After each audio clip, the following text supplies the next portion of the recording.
Hello বন্ধুরা, সাথে আছি মহসিন রেজা। আজকে র্যাবিজ সংক্রান্ত আরো একটা গুরুত্বপূর্ণ তথ্য আপনাদের সাথে শেয়ার করতে চাই। তার আগে একটা বিষয় ক্লিয়ার হওয়া প্রয়োজন। আমি কিন্তু কোনো বিশেষজ্ঞ চিকিৎসক নই। ইভেন আমি কোনো এমবিবিএস চিকিৎসকও নই। আমার ইউটিউব চ্যানেলের অ্যাবাউট সেকশনে সবসময় লেখা থাকে আমি একজন রেজিস্টার্ড প্যারামেডিক, দেন আমি একজন রেজিস্টার্ড ইউনানি হাকিম। ইভেন যারা আমার সাথে জয়েন করে কথা বলেন তাদেরকেও সেখানে আমার নাম পদবি দেয়া থাকে যে অ্যাকচুয়ালি আমি কি, আমি কতটুকু কি করতে পারি, এই বিষয়গুলো তারা কিন্তু জেনেই কিন্তু জয়েন করেন। তো এখানে আমি যেই পরামর্শগুলো আপনাদেরকে দিয়ে থাকি এগুলো কিন্তু রেফারেন্স বেসড। ডাব্লিউএইচওর যে গাইডলাইন সেটা অনুযায়ী আপনাদেরকে আমি মানে এটা জাস্ট পরামর্শ দিয়ে থাকি। তো যেই কনভারসেশনগুলো ইউটিউবে আপলোড করা হয়, আপনাদের অনুমতিতে আপলোড করা হয়ে থাকে। কারণ আপনারা আমাকে বলেন যে আসলে একবার কথা বলে তো আসলে বিষয়গুলো ক্লিয়ার হতে পারি না বা মনে থাকে না, আপনি আপলোড করে দিয়ে। তো এখানে যতগুলা ভিডিও আপলোড করা হয়েছে মানে কনভারসেশনাল, সেগুলো কিন্তু আপনাদের অনুরোধেই কিন্তু আপলোড করা হয়েছে। তো সেখানে অনেকে আমাকে বলছেন যে আপনি কি অ্যাডভাইস দিতে পারেন কিনা প্যারামেডিক হিসাবে বা একজন ইউনানি চিকিৎসক হিসাবে, কি আপনি এই টিকা দিতে পারেন বা দিতে পারেন না, এই ধরনের কথা বলার রাইট আপনার আছে কিনা, অনেকে আমাকে জিজ্ঞাসা করেছেন। কিন্তু তাদের উদ্দেশ্যে আমি বলতে চাই যে আমি কিন্তু যতগুলা মানে অ্যাডভাইস, এটা অ্যাডভাইসও না, ডাব্লিউএইচও যা বলছে সেই বিষয়গুলো দেখাইছি। মানে রেফারেন্স থেকে বা ওই বই থেকে বা ওই ওয়েবসাইট থেকে পেজ নাম্বার দেন কত নাম্বার লাইনে আছে, এগুলো মানে ধরে ধরে দেখাইছি। তো সেই ক্ষেত্রে ডিসিশন নেওয়ার ক্ষেত্রে অবশ্যই আপনি একজন মেডিকেল অফিসারের সাথে কথা বলে নিতে পারেন বা আপনি যাচাই করে নিতে পারেন আমি যে তথ্যগুলো দিছি সেগুলো আদৌ সত্য কিনা।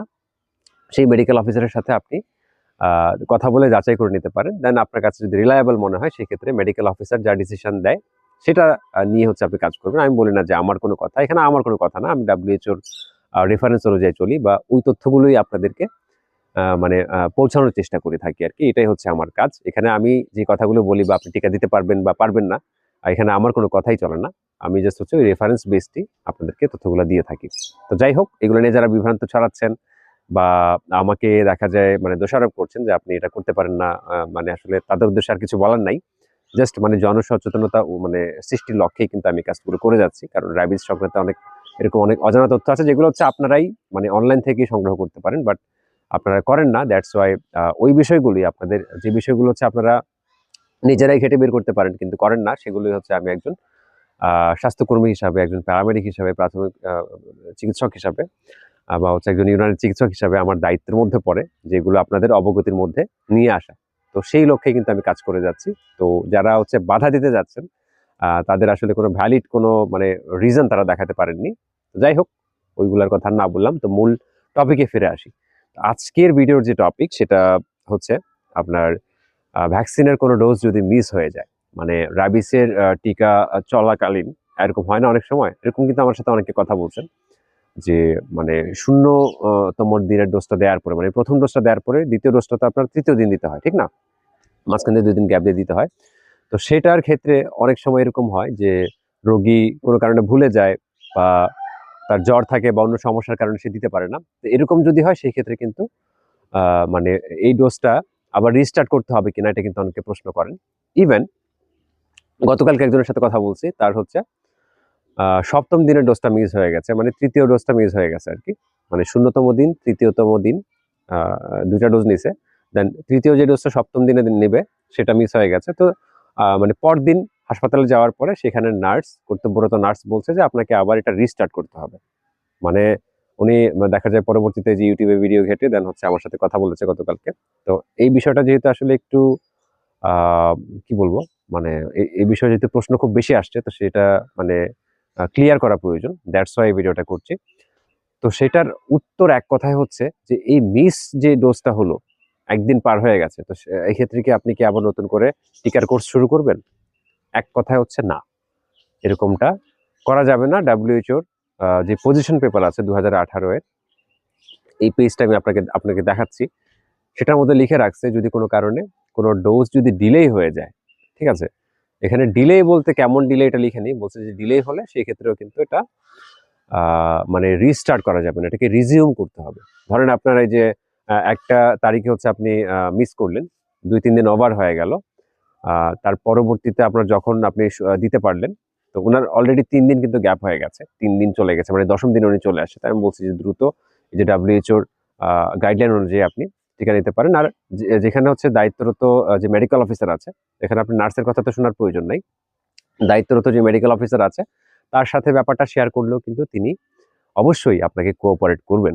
কারণ যেই ডোজটা হচ্ছে মিস হয়েছে WHO মতে সেটাই দিতে হবে, ঠিক আছে। আর আরো একটা বিষয় যেটা হচ্ছে যে বিভিন্ন টিকা শিডিউল মিস হলে মানে কি করতে হয় সেই বিষয়ে কিন্তু WHO নির্দেশনা দিয়ে রাখছে। তো এখানে র্যাবিসের যে ব্যাপারটা সেটা এরকম বলা আছে যে 0 আর দেখা যায় মানে ৩য়-তম দিনের যে ডোজটা ওটা দেওয়ার পরে মানে দেখা যায় যদি এরকম হয় যে ৩য় ডোজটা দেওয়া হয়নি, মানে ২য় ডোজটা দেওয়া হয়নি ৩য়-তম দিনের, সেটা আপনি ৭ম দিনের মানে ৩য় যে ডোজটা আপনি ৭ম দিনে দেবেন, মানে সেটা আপনি যে কোনো দিন দিতে পারেন, সেটা ৬ষ্ঠতম দিনেও দিতে পারেন। তো এমন অনেকের সাথে আমি কথা বলেছি যারা হচ্ছে যে আপনার ১ম ডোজ মানে ০তম দিনের ডোজটা দেওয়ার পরে ৩য় ডোজটা মানে ২য় ডোজটা ৩য় দিনে দিতে পারেনি। তো সেটা কিন্তু ৫ম বা ৬ষ্ঠতম দিনে এসে দিয়েছিল। তো এরকম ঘটনার কিন্তু প্রমাণ আছে। ঠিক আছে?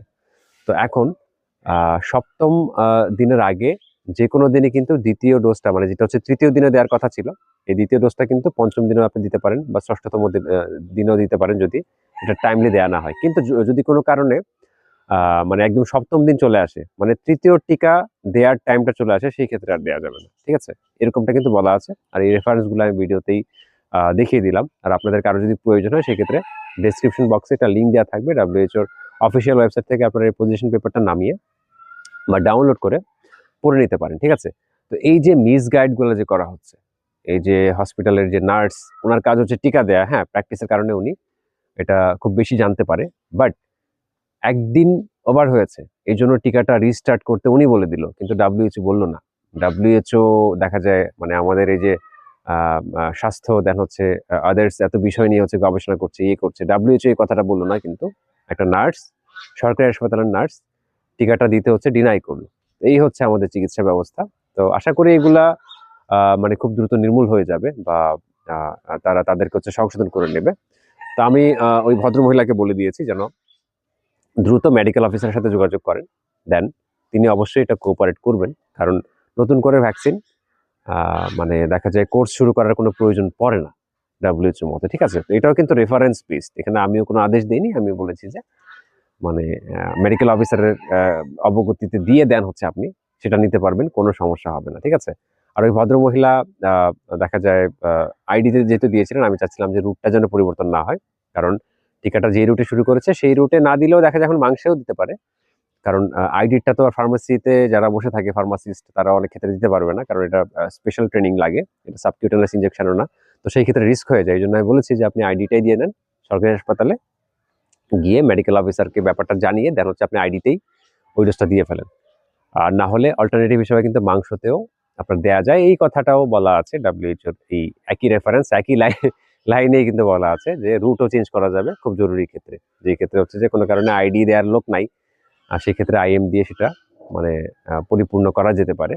তো এই হচ্ছে ব্যবস্থা মানে আমাদের দেশের মানে আপনার ইয়ের অবস্থা আরকি। সরকারি হাসপাতালগুলোর অবস্থা। যে ডাক্তার না সেও ডাক্তার সেজে বসে আছে। সেও রোগীকে উল্টাপাল্টা পরামর্শ দিয়ে দেন মানে এরকম বিভ্রান্ত করছে আরকি যেখানে WHO আগে থেকেই এই বিষয়গুলো ইয়ে করে রাখছে। তো আপনারা দেখে থাকবেন যে আমি প্রত্যেকটা ভিডিওতে হচ্ছে মানে ভ্যালিড রেফারেন্স নিয়ে আসি। তো এগুলোর আলোকে আমি কথা বলি। এখানে আমার কোনো নিজের কথা না। তো যারা মানে আ আমি বুঝতে পারছি না কেন আমার পিছে লাগছেন অনেকে। বাট এগুলো করে আসলে খুব বেশি একটা লাভ হবে না। কারণ আ নিজে থেকে আমি কিছু করতাম তাহলে হচ্ছে কিছু আপনারা বলতে পারতেন বা কিছু ইয়ে করতে পারতেন। বাট এগুলো তো জাস্ট হচ্ছে আ রেফারেন্স বেসড প্রত্যেকটার দলিল প্রমাণ আমার কাছে আছে। ঠিক আছে? আশা করি আমাদের এই চিকিৎসা ব্যবস্থার যে অনিয়ম সেগুলো আ দ্রুত শেষ হবে। সকলে দোয়া রাখবেন। ধন্যবাদ।